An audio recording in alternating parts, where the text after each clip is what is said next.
डर एक एहसास में आपका स्वागत है। आज की ये वीडियो शुरू करने से पहले मैं आप सबसे एक बात करना चाहता हूँ। दोस्तों, आप हमारे चैनल पर कैसी वीडियो देखना पसंद करेंगे? क्या हम 5 मिनट से कम की शॉर्ट हॉरर वीडियोस बनाएं या लंबी 10 मिनट से ज़्यादा की वीडियोस बनाएं? इसी के साथ आप ये भी बताएं कि आप वीडियो को फोटो स्लाइड शो के साथ देखना पसंद करते हैं या हेडफोन लगाकर सिर्फ सुनना पसंद करते हैं। प्लीज़ आप अपना सुझाव ज़रूर दें ताकि आगे हम आपका मनोरंजन बेहतर ढंग से कर पाएं। तो अब वीडियो शुरू करते हैं। मेरा नाम राजेश है और मैं दिल्ली का रहने वाला हूँ। ये घटना मेरे साथ 4 साल पहले घटी थी। मैं अपनी गर्लफ्रेंड के साथ शिमला जा रहा था। हम चंडीगढ़ से होते हुए शिमला की तरफ जा रहे थे। समतल सड़कों से होते हुए जैसे ही पहाड़ी इलाका शुरू हुआ, यह देखने लायक तो था, लेकिन गाड़ी चलाने में काफ़ी परेशानी हो रही थी। शायद मैंने कभी पहाड़ों पर गाड़ी नहीं चलाई, इसी कारण मुझे डर सा लग रहा था। समय भी शाम का था, तो ऐसी शाम पहाड़ों को देखकर अजीब सा लग रहा था। पहले तो मैं गूगल मैप की मदद से गाड़ी चलाता रहा, लेकिन बाद में नेटवर्क ही जा चुका था। अब मुझे मुश्किल हो रही थी। साइन बोर्ड को देखकर मैं गाड़ी चला रहा था, लेकिन मिनटों में जैसे वहां बादल आ गया। हल्की हल्की आंधी भी चल रही थी, तो अब सड़क देखने में बड़ी परेशानी हो रही थी। वहां और भी कई गाड़ियां जा रही थी, तो मैं भी उनके पीछे ही चल पड़ा। एक सफ़ेद गाड़ी आगे जा रही थी, मैं उसके पीछे जा रहा था। कोई साइन बोर्ड नहीं आ रहा था, इस कारण पता भी तो नहीं चल रहा था। मैं बार बार फ़ोन को देख रहा था, कहीं तो नेटवर्क आ जाए तो पता चले मैं जा कहाँ रहा हूँ। तभी हवा का एक झोंका सा आया, जिसके साथ बहुत सी मिट्टी थी। जब मिट्टी हटी, आगे वाली वो गाड़ी शायद ज़्यादा आगे निकल गई। मैंने गाड़ी तेज़ करनी चाहिए ताकि मैं उसके पीछे जा सकूं, पर आगे तो कोई गाड़ी नहीं थी। यहाँ अब अंधेरा हो गया था और मैं भी थक गया था। यहाँ रास्ते पर ना तो कोई गाड़ी दिख रही थी और ना ही कोई होटल या रेस्टोरेंट।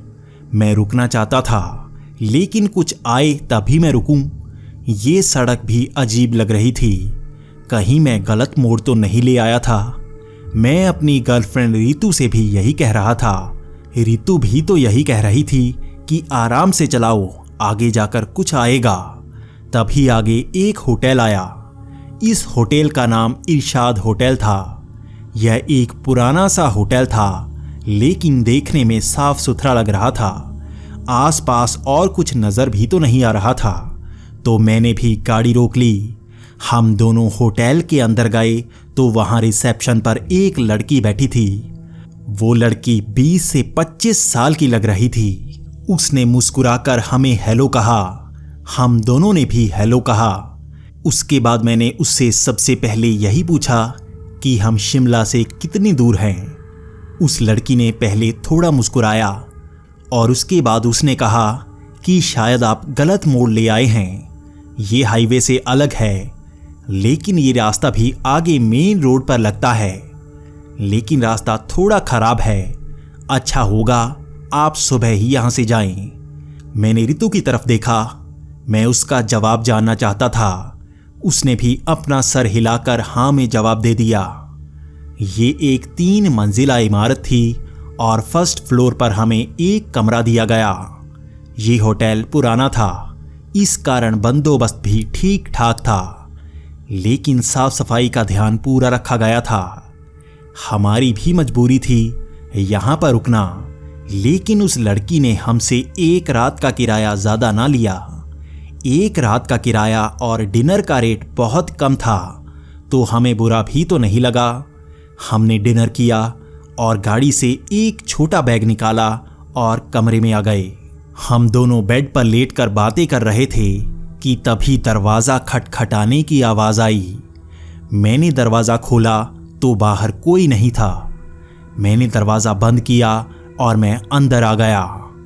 मैं सोच रहा था शायद साथ वाले कमरे से कोई होगा। थोड़ी देर बाद दोबारा किसी ने वो दरवाज़ा खटखटाया। मैंने बाहर जाकर देखा तो बाहर कोई नहीं था, लेकिन साथ वाले कमरे से चलने की आवाज़ आई। अब मुझे पता था ये साथ वाले कमरे से कोई शरारत कर रहा है। मुझे थोड़ा गुस्सा आया, लेकिन मैं अंदर आ गया। काफ़ी देर तक शांति रही, लेकिन फिर किसी ने दरवाज़ा खटखटाया।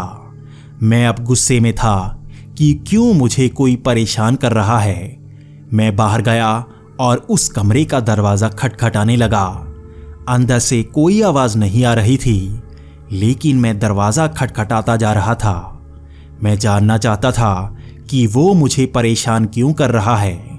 बहुत देर तक दरवाज़ा खटखटाने के बाद भी कोई बाहर नहीं आया, तो मुझे और भी ज़्यादा गुस्सा आया। मैं सीधा रिसेप्शन पर गया। वहाँ पर वही लड़की बैठी हुई थी। मैंने उससे कहा कि बार बार कोई मेरा दरवाज़ा खटखटा रहा है, हमें तंग कर रहा है। वो शायद साथ वाले कमरे से है। वो लड़की मुस्कुराई और उसने कहा कि वहाँ से कोई नहीं आ सकता। तो मैंने गुस्से में कहा कि उसी कमरे से होगा। मुझे आवाज़ आई थी, लेकिन वो लड़की कह रही थी वहाँ पर कोई नहीं है। मुझे पूरा शक था वो उसी कमरे से था, तो मैं उसे वहाँ लेकर गया।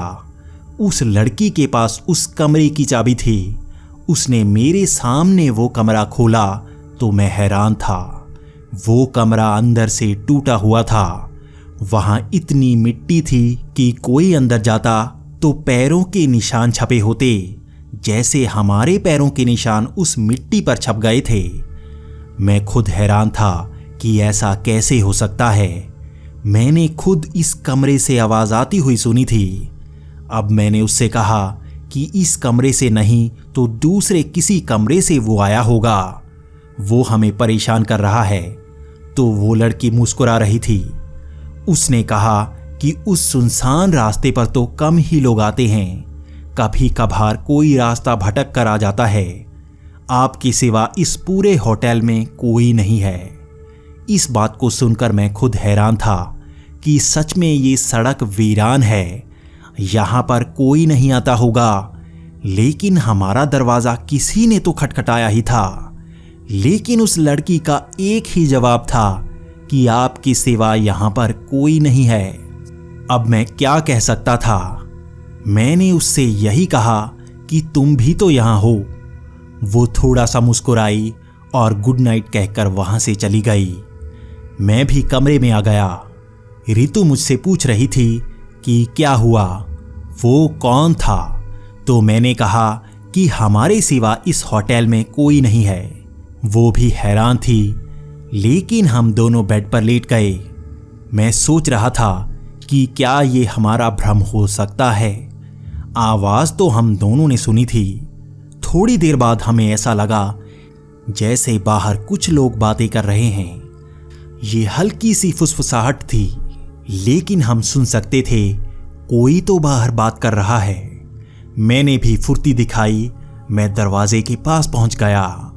वो आवाज़ 2 से 3 लोगों की लग रही थी और मैं सुन सकता था वो कुछ बात कर रहे हैं। मैंने फुर्ती से दरवाज़ा खोला। मैं देखना चाहता था हमारे सिवा यहाँ पर और कौन मौजूद है, लेकिन मैं हैरान था। सामने कोई नहीं था। ये कोई भ्रम नहीं हो सकता। बाहर तो कोई नहीं था।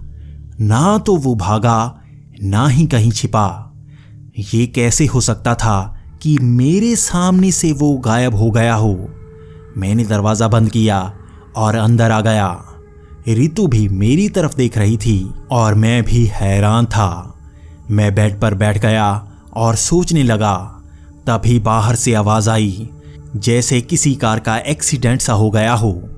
ये आवाज़ होटल के पीछे से आई थी। हमारे कमरे की खिड़की से होटल के पीछे दिखता था। मैंने खिड़की के पर्दे हटाए और बाहर देखा। वो पीछे हाईवे नजर आ रहा था। वहां एक गाड़ी साइड से टकराई थी। टक्कर शायद ज्यादा नहीं थी। उसने गाड़ी चेक की और हमारी तरफ देखा। उसके बाद उसने गाड़ी स्टार्ट की और वहां से चला गया। मैं तो हैरान था कि पीछे हाईवे है। ये बात उस लड़की ने हमें नहीं बताई। अगर मुझे पहले ये पता होता तो मैं यहाँ रुकता ही नहीं। सामने की सड़क छोटी थी लेकिन पीछे ही तो हाईवे था। मैंने गुस्से में रितु को कहा, चलो। हम दोनों नीचे आए और मैंने उस लड़की से कहा कि तुमने झूठ क्यों बोला, पीछे ही तो हाईवे है, हम उस रास्ते से जा सकते थे। वो लड़की मुस्कुरा रही थी। उसने कहा, आपको गलती लगी होगी, पीछे कोई हाईवे नहीं है। मुझे अब गुस्सा आ रहा था। मैंने कहा, चलो मेरे साथ। मैं उसे होटल के पीछे से घुमा कर लेकर गया। रितु मेरे साथ थी। जैसे ही हम होटल के पीछे पहुंचे, मैं हैरान था। वहां पर एक खाई थी। मैंने दूर तक टॉर्च मारी लेकिन वो तो एक गहरी खाई थी। ये होटल उसके ऊपर पहाड़ी पर बना था। मेरे तो जैसे होश उड़ गए। ये कैसा भ्रम हो रहा था। रितु भी वहीं घबराई सी खड़ी थी। मेरे दिमाग में बस एक ही ख्याल था कि क्या यह होटल भूतिया है। अगर ऐसा है तो मैं पागल ही ना हो जाऊं। मैं यहां रुक नहीं सकता था। मैंने रितु से कहा, गाड़ी में बैठो। वो लड़की अब भी मुस्कुरा रही थी। उसकी ये मुस्कुराहट मुझे बेचैन कर रही थी।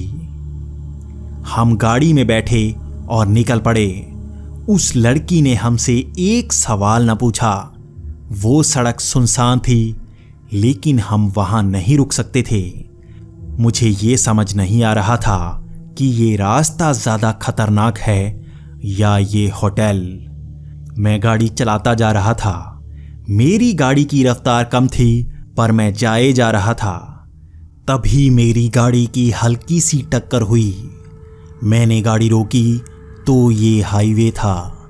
मैं हैरान था, हम कब हाईवे में आए। अभी तो वो सड़क थी। मैं गाड़ी से बाहर आया और मैंने गाड़ी को आगे से देखा। वो शायद हल्की सी खरोंच थी। जैसे ही मैंने सड़क की एक तरफ देखा तो वहां पर वही पुराना सा होटल था।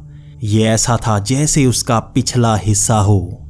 मेरी घबराहट बहुत ज़्यादा बढ़ गई थी जब मैंने उसकी पहली मंजिल पर देखा। वहां पर एक खिड़की पर लाइट जल रही थी और जैसे मेरे जैसा कोई लड़का मेरी तरफ देख रहा था। मैंने घबराहट में गाड़ी स्टार्ट की और वहां से निकला। मैं डर से सन्न सा हो गया था और रितु भी चुप से बैठी थी। आगे हमें शिमला का साइन बोर्ड दिखा जो 20 किलोमीटर की दूरी पर था। हम जल्द शिमला पहुंचने वाले थे लेकिन दिमाग में बस वही होटल चल रहा था। मैंने इस बात को जिसको भी बताया उसने मेरा यकीन नहीं किया और मुझे नहीं पता आप यकीन करोगे या नहीं, लेकिन मैं इसे बस एक भ्रम नहीं कह सकता।